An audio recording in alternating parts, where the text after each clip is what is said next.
DivaScript. Code like a pro. Hello Harsh, how are you? I'm good, I'm good. How are you? I am good too. So start करने से पहले सबसे पहले थोड़ा अपने बारे में बताओ और बैकग्राउंड एक्सपीरियंस और करंट रोल क्या है। यार मैं एक यूपी के शहर लखनऊ से हूँ। मैं अपनी स्कूलिंग लखनऊ में ही किया हूँ। और मेरा जो ग्रेजुएशन हुआ है वो वीआईटी चेन्नई में हुआ है। वीआईटी चेन्नई में मैंने सीएससी अंडर ग्रेजुएशन किया है, बीटेक।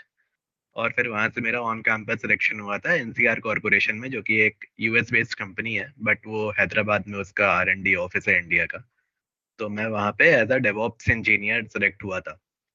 बट फिर वहां पे मैंने अपना इंटरेस्ट डेवलपमेंट में दिखाया और 6 मंथ के अंदर मेरा आईजेपी हो गया सॉफ्टवेयर डेवलपमेंट में।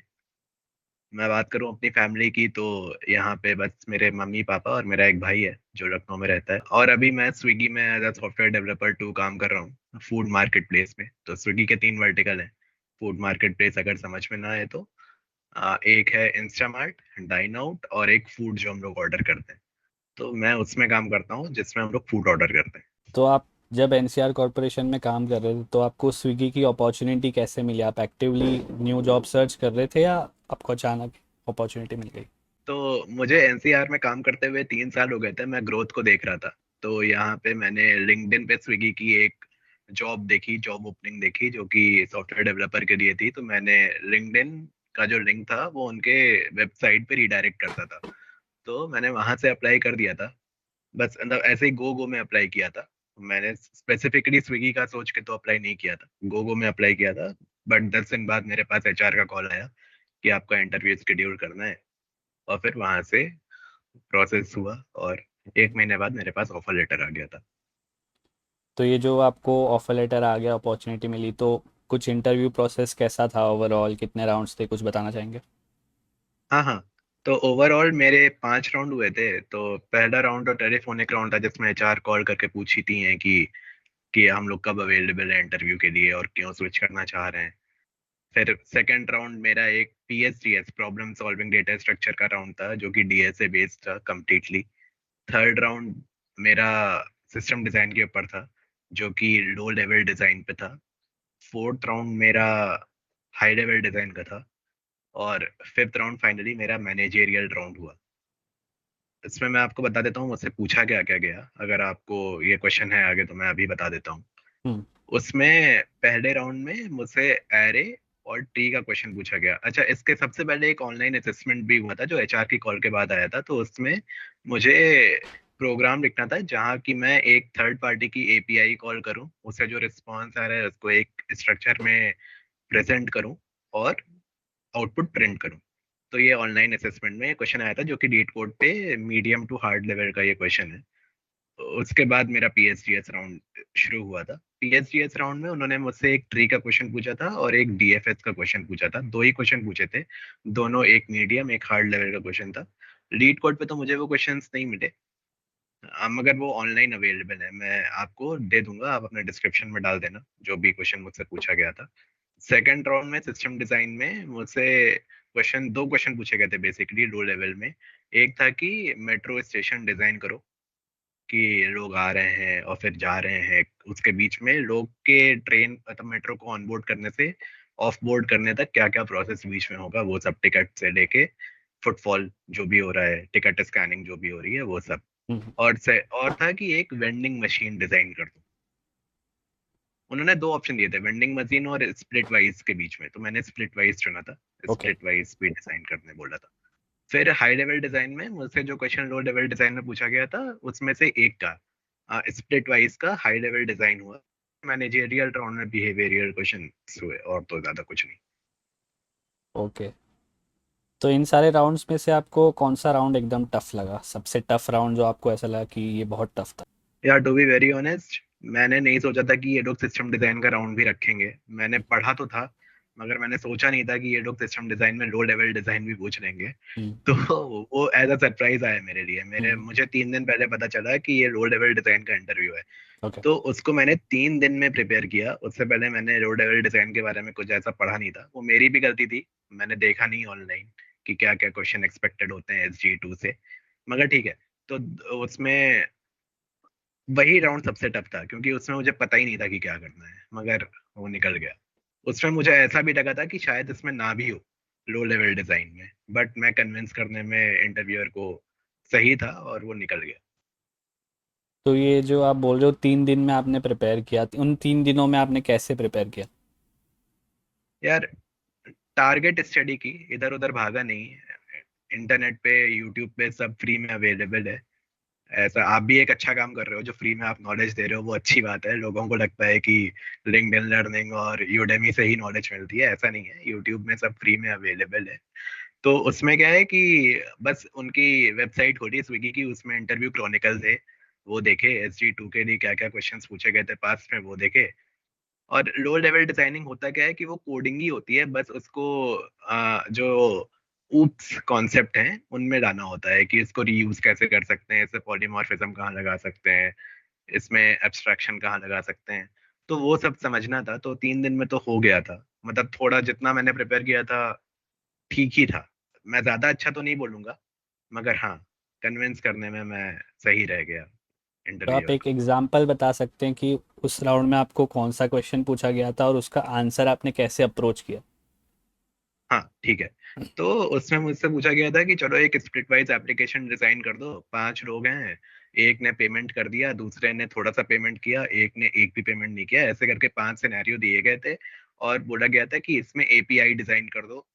अब API डिजाइन मैं कर तो दूं, मगर अब उनको क्या करना था, उनको वो API रीयूज करनी थी। एक API डिजाइन करो और उसको ऐसा बनाओ कि वो और भी एप्लीकेशंस में, जो कि उनके और भी फीचर्स आएंगे, उसमें रीयूज हो पाए, बार बार API डिजाइन ना करना पड़े अलग अलग। तो उसमें जैसे एक छोटा सा एग्जांपल लेते हैं कि जब पेमेंट हो रहा है तो वो गेट यूजर करेगा, गेट यूजर डिटेल की कौन कौन 5 लोग इसमें इन्वॉल्व हैं। तो अब उसमें ऐसी क्या क्या फील्ड आ सकें यूजर डिटेल में कि वो और भी APIs के लिए और भी फीचर के लिए यूजफुल हो सके। अब जैसे यूजर का नाम आ जाए, यूजर का bank account detail encrypted form में आ जाए जो कि उसके मोबाइल नंबर से लिंक्ड है, यूजर कौन से कार्ड से पेमेंट कर रहा है ये आ जाए, यूजर कैसे पेमेंट एक्सेप्ट कर रहा है ये आ जाए। तो ये सब आइडिया उन्होंने मुझे बीच बीच में थोड़े हिंट भी दिए थे, मगर मैं ब्लंटली बोलूं तो मैंने बस यूजर का नाम ही उनको बताया था कि बस यूजर का नेम आ जाए, बाकी तो हो ही जाएगा। सारे राउंड्स में आपने कोई पैटर्न नोटिस किया कि इसी पैटर्न के अकॉर्डिंग क्वेश्चंस पूछे जा रहे हैं? देखो, अब वो कंपनी टू कंपनी डिपेंड करता है कि क्या क्या पैटर्न के क्वेश्चन पूछे जा रहे हैं। स्विगी का बोलूं तो स्विगी स्केल पे बहुत काम करता है। हम्म। उनका ये होता है कि डेवलप करो, 15 दिन में फीचर वीचर जो टेस्ट करना है वो टेस्ट कर लो और इसको लाइव करो। एक सिटी से शुरू करो और विद इन 15 to 20 डेज इसको पैन इंडिया स्केल कर दो। तो स्विगी में जो मैंने हर राउंड में देखा वो ये पैटर्न था कि आप बना रहे हो, आप कोड लिख रहे हो, वो ठीक है, मगर आप ऐसा कोड लिखो जो कि टाइम कॉम्प्लेक्सिटी जिसकी कम हो, स्पेस कॉम्प्लेक्सिटी कम हो। क्योंकि जब मैं कोड कर रहा हूँ तो मैं एक यूजर के लिए कर रहा हूँ, मगर वो लोग जो देख रहे हैं वो 140 करोड़ भारतीयों के लिए देख रहे हैं। ठीक है, उसी कोड को स्केल करने के बाद। तो ये पैटर्न मैंने नोटिस किया कि स्केल पे जाके कोड फटना नहीं चाहिए, कोड एकदम सही से चलना चाहिए, स्मूथली चलना चाहिए और जल्दी चलना चाहिए। ओके, और गॉट बोलूं इट। तो मेरा एक अमेजोन में भी इंटरव्यू हुआ था, वो लोग भी स्केल के ऊपर बहुत, वो तो वर्ल्ड वाइड स्केलेबिलिटी की बात करते हैं, इंडिया की नहीं। तो उसमें भी स्केलेबल कोड देखना बहुत जरूरी था। दोनों के क्वेश्चंस के बीच की बात करूं तो लीड कोड का कोई भी medium to hard level question, tree और DFS BFS का उठा लो, उसमें से प्रैक्टिस करो। दोनों में सिमिलर क्वेश्चंस पूछे गए थे। तो जैसे कि आपने बताया कि ये सिस्टम डिज़ाइन का जो राउंड था वो बहुत टफ था, एक डिफ़िकल्ट हम्म। राउंड था, तो उस डिफ़िकल्ट राउंड में आपने पेशेंस कैसे रखी, आपने काम को मेंटेन कैसे किया? यार, पहली बात तो वो टफ नहीं था, वो मैं पढ़ के नहीं गया था तो मुझे टफ लग रहा था। जो पढ़ के जाएगा उसके लिए तो वो इजी होगा। ठीक है। ओके। वो, हाँ, तो उसमें क्या है कि काम और पेशेंस क्या होता है कि इंटरव्यूअर को देखना होता है। मैं भी जब इंटरव्यू लेता हूँ तो मैं ये देखता हूँ कि सामने वाला बस घबराए ना। अगर वो गलत भी बोल रहा है तो इतना कॉन्फिडेंटली बोले कि इंटरव्यूअर को अपनी नॉलेज पे एक बार को शक हो जाए कि हाँ, मुझे ही गलत पता है, वो सही बोल रहा है। तो ऐसे अप्रोच करो, मतलब उनको, if you can't convince anyone, confuse them. तो वही किया था मैंने। कि कन्विंस तो मैं नहीं कर पाया था, तो मैंने कंफ्यूज किया। हम्म। और वो ठीक है, वो उन्होंने मुझे फिर बाद में बताया भी कि ये ऐसे कर लो, इसको ऐसे दे दो, हिंट हिंट दिए, कई हिंट दिए, तब जाके वो चीजें ट्रैक पे आई थी। बस कूल माइंड से इंटरव्यू दो। हम्म। अगर गलत हो रहा है तो उनसे पूछ लो हम्म। कि आप बता दो कि इसमें क्या मिस्टेक्स हैं, इसको और कैसे सुधार सकते हैं, हम्म। आप अपने एक्सपीरियंस से बता दो। हम्म। तो वो हेल्प तो कर देते हैं, थोड़ी सी हिंट तो दे देते हैं। और एक बार हिंट दे दिया, और अगर आप हम्म। इतने समझदार हो, तो समझदार को तो इशारा काफी है, तो आप वहां से खींच रह जाओगे। तो जब आपको इंटरव्यू देते हुए पता है कि आपने थोड़ा बहुत मैसअप कर दिया है, इंटरव्यू में किसी क्वेश्चन का आंसर देते देते तुमको पता चल गया है कि तुमने मैसअप कर दिया है, गलत आंसर दे दिया है, फिर भी तुम हाँ, उसके बाद लाइक कम बैक या रिकवरी उसकी कैसे कर सकते हो ताकि चांसेस इसके बढ़ जाए कि नेक्स्ट राउंड में सिलेक्शन हो जाए?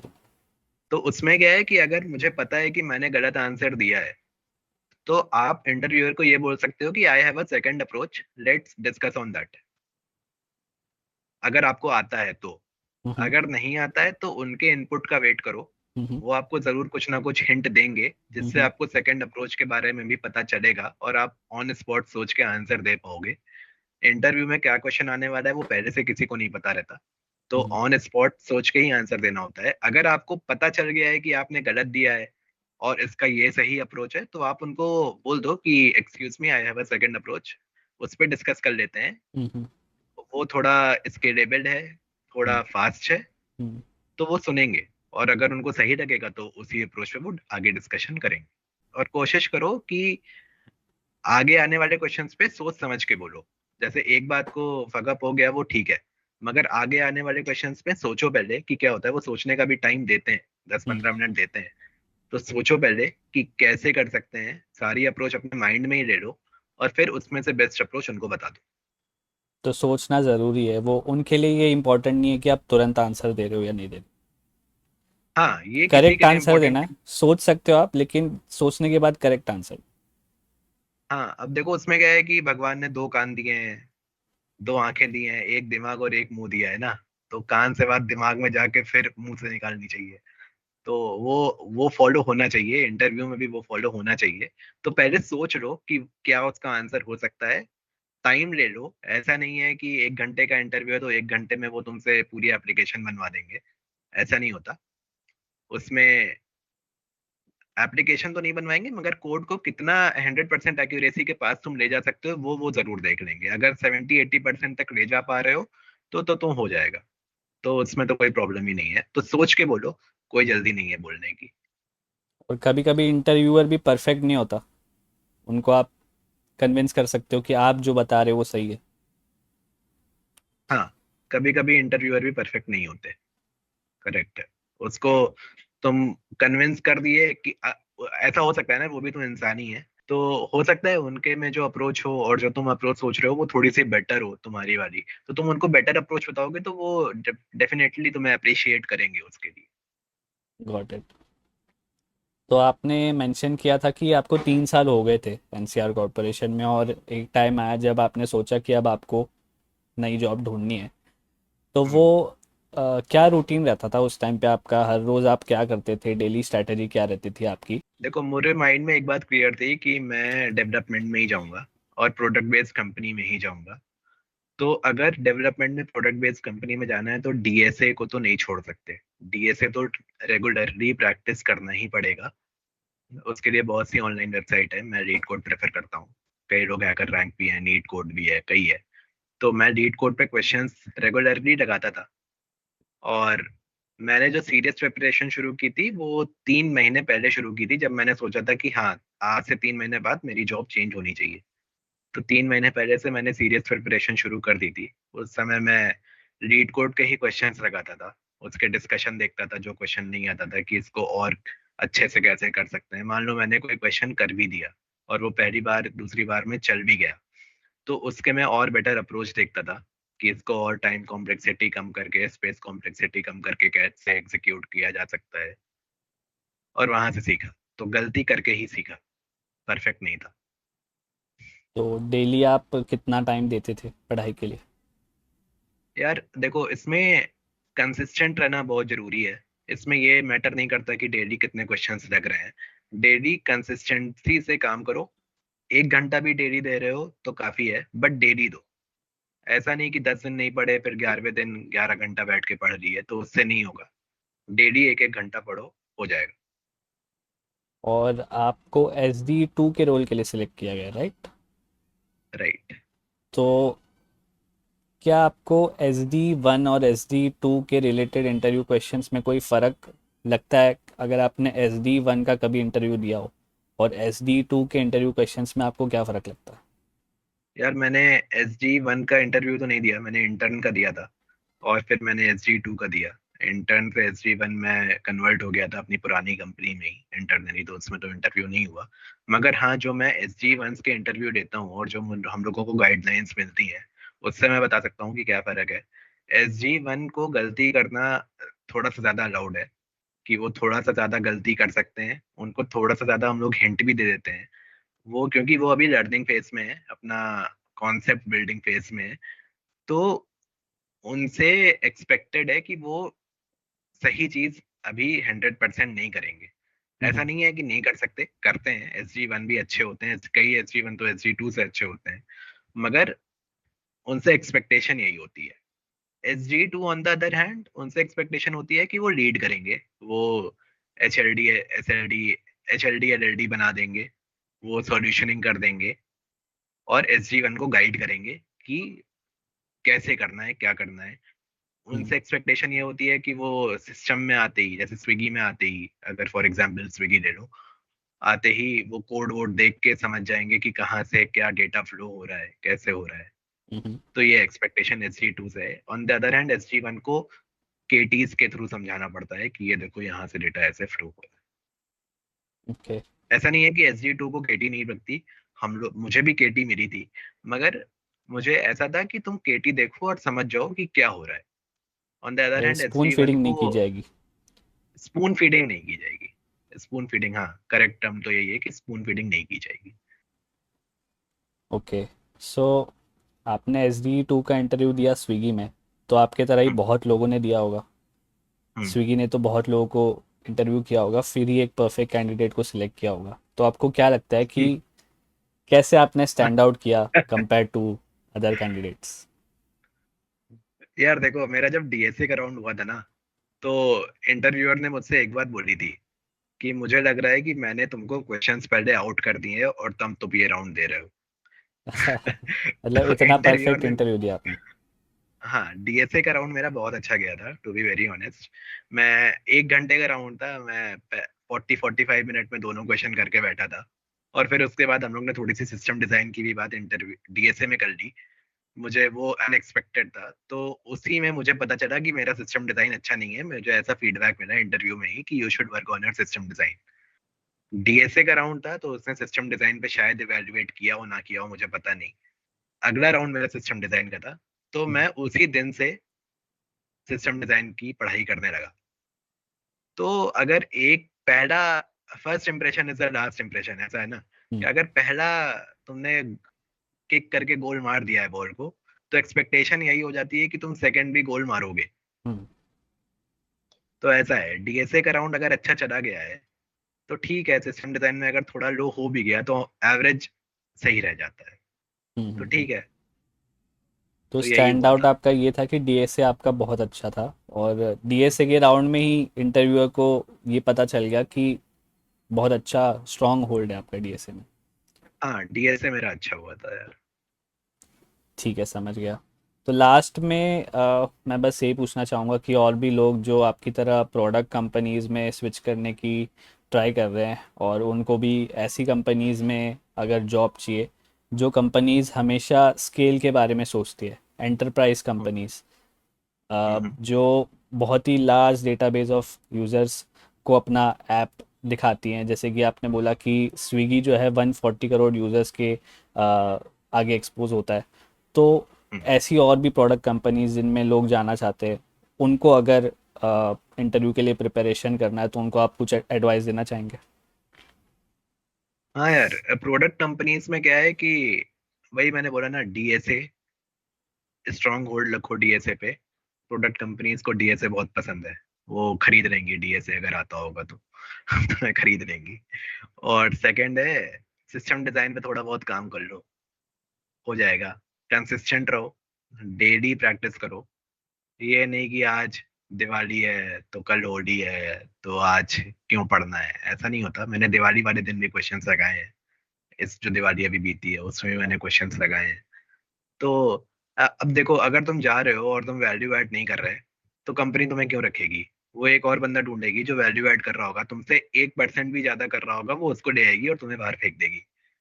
तो तुम ऐसा चांस ही ना दो, और ऐसा चांस तुम कब नहीं दे पाओगे, जब तुम्हें खुद आता होगा तब। अब जो लोग आजकल के लोग हैं वाइब कोडर हैं, वो भैया कर्सर आता, कर्सर आ गया है, चैट जीपीटी है, उसपे बस डालते हैं, प्रॉम्प्ट डालते हैं और आंसर आ जाता है। हम्म, तो उनके लिए, जो जेंजी हैं, जेंजी मैं उनको बोलूंगा, मिलेनियल कर रहे हैं नहीं पता नहीं मुझको, हम्म, मगर जेंजी के लिए ये एडवाइस है कि यार कॉन्सेप्ट समझ लो।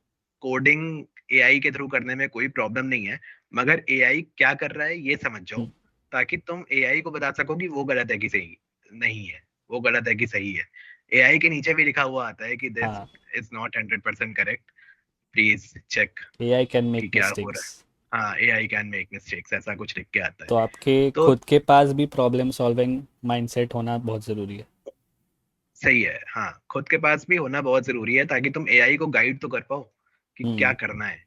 हम्म, एआई से पूछ लो कि इसके क्या क्या आउटकम्स हो सकते हैं, इसको कैसे प्रॉब्लम को सॉल्व किया जा सकता है, कितने तरीके हो सकते हैं प्रॉब्लम सॉल्व करने के। अब जैसे मैं कर्सर पे अगर कोड अभी लिखता हूँ, तो कर्सर मुझे बताता है कि हाँ, जो आप बोल रहे हैं वही सबसे सही है। हर हम्म, प्रॉम्प्ट पे यही बताता है। मैं कहता हूँ अच्छा इस हम्म, अप्रोच से कर लूँ, हाँ you are correct, it is the best approach possible. Hmm, फिर मैं उससे बोलता हूँ अच्छा ये भी तो अप्रोच है एक, हम्म, तो वो बोलता है you are absolutely correct, I think it is better than the first one. Hmm, ठीक है। तो यही होता है, एआई तुमको हमेशा सही बताएगा, वो तुमको हमेशा पैम्पर करेगा, मगर हम्म, तुम लोग को देखना पड़ेगा कि वो कहीं गलती तो नहीं कर रहा। हम्म, उसके लिए तुम्हारे खुद के पास एक प्रॉब्लम सॉल्विंग स्किल होना बहुत जरूरी है, ताकि हम्म, तुम उसको देख के बता पाओ। हम्म, तो ये एडवाइस है मेरी कि हाँ, एआई का हम्म, ओवर यूज मत करो, यूज करो, हम्म, अपनी लाइफ इजी बनाओ, मगर हम्म, लाइफ फ्री मत कर दो कि हाँ एआई कोड कर रहे हो तुम मजे कर हम्म। रहे हो। थोड़ा ग्राइंड तो करना पड़ेगा। और एट द एंड आप रियल लाइफ में जब डेवलपमेंट कर रहे होंगे तो आप शायद एआई यूज़ भी कर लो, लेकिन इंटरव्यू में तो नहीं कर पाओगे। इंटरव्यू में तो खुद का ही दिमाग यूज़ करना है। हाँ, इंटरव्यू में नहीं, जैसे कुछ कंपनीज हैं जो एआई हाँ। का यूज करना अलाउ करती हैं, फिर मगर फिर वो भी है कि वो पूछती हैं कि एआई ने ऐसा क्यों किया बताओ, ओके। तो वो आंसर कैसे करोगे? हम्म, हम्म, वो भी एआई से पूछोगे क्या कि ये क्यों किया बताओ? वो अलाउ नहीं करेंगी। हम्म, हम्म, और हाँ, मगर कुछ कंपनीज हैं, मैक्सिमम आज भी। अब देखो, जैसे अभी मैंने पढ़ा था कहीं पे कि गूगल अब फिर से अप्रोच कर रहा है कि उसको ऑफलाइन इंटरव्यू कराने हैं, क्योंकि उसकी बहुत चीटिंग हो रही है हम्म, और इंटरव्यूअर्स शायद पकड़ नहीं पा रहे। तो अब वो सबके ऑफलाइन इंटरव्यू ले रहा है, ऑनलाइन नहीं ले रहा। तो हाँ, कुछ कंपनीज हैं जो कि ट्रेडिशनल वे में स्विच कर रही हैं, तो वो अच्छी बात है, उसमें कैंडिडेट्स, सही कैंडिडेट को मौका मिलेगा। ओके। सो बहुत ही अच्छा लगा आपसे बात करके, और आपने बहुत ही वैल्यूएबल इंफॉर्मेशन और इंसाइट्स दिए, जो भी व्यूअर्स देख रहे हैं उनको बहुत हेल्प होगी। आप कुछ एट द एंड कहना चाहेंगे? नहीं, बस थैंक यू, आपने मुझे ये अपॉर्चुनिटी दी कि मैं आपके चैनल पे आके अपना एक्सपीरियंस शेयर कर पाऊँ। तो ये ठीक है। आप आपको मैं क्वेश्चंस भेज दूंगा, आप उसमें डिस्क्रिप्शन में डाल देना, जो जो व्यूअर्स को क्वेश्चंस देखने होंगे वो देख लेंगे, मैं गूगल ड्राइव कर लेंगे, आपको भेज दूंगा। ठीक बट है। थैंक यू, ये अपॉर्चुनिटी देने के लिए thank you. Thank you so much for your time Harsh. I am sure हमारे व्यूअर्स को बहुत हेल्प मिलेगी आपके वैल्यूएबल इंसाइट से। आपने जो इंटरव्यू एक्सपीरियंस के बारे में बात की है, अपने स्विगी के इंटरव्यू एक्सपीरियंस के बारे में, और जो आपने इंसाइट्स दिए, आपने अलग अलग राउंड्स के बारे में इंफॉर्मेशन दिया, I am sure it will help a lot of people. So thank you so much. Thank you for the opportunity.